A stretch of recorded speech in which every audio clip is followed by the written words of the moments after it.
Hello students, in this lecture video I'll be telling you about the separation and isolation of DNA fragments which we have obtained in the previous lecture I told you by restriction enzymes.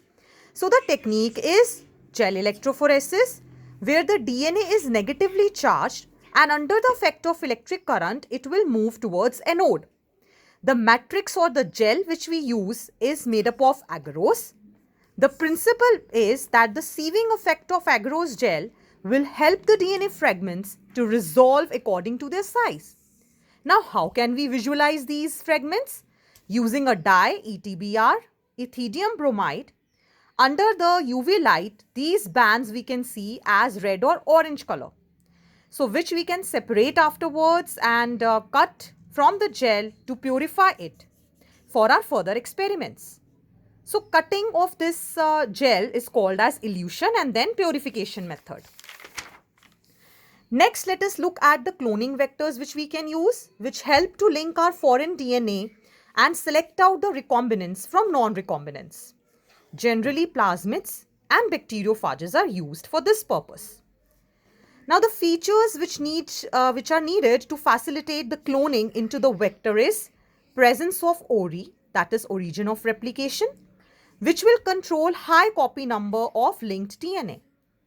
Second is selectable marker, which helps us to select out the recombinants from non-recombinants like antibiotic resistant genes of ampicillin, kanamycin, etc.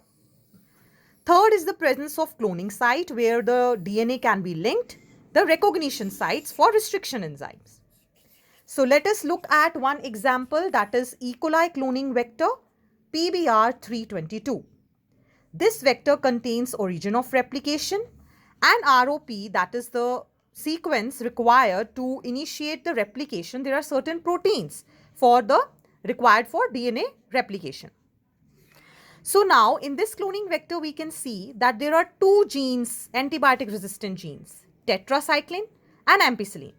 And no doubt it has multiple cloning sites also, multiple recognition sites. Now in an experiment, if we have cloned our DNA in the TET gene, so that this is the link gene shown over here. So now how the transformants will be selected, you should be clear with this. The tetracycline gene is now inactivated because the DNA is inserted here. So they will be, that is the transformants or the recombinants will only be resistant to ampicillin and not to tetracycline. Another concept is of insertional inactivation, in which the gene coding for enzyme is inactivated by this process. Suppose this is one plasmid which contains gene of beta galactosidase and we have linked this blue color gene in it. Now the recombinants here will be inactivated for beta gal and this here it will not be inactivated. So means non-recombinants have active gene and the recombinants will be having inactive gene. So next is to plate it on chromogenic substrate like X-gal, which will give blue color on the action of beta gal. So means the blue color will be given by non-recombinants because enzyme is active, but the recombinants will only give white color because the gene has been inactivated. So it cannot give blue color. Next, looking at certain vectors for cloning like tumor-inducing plasmid of Agrobacterium tumefaciens, which generally infects plants. What we do, there is a tDNA which is tumor-inducing DNA.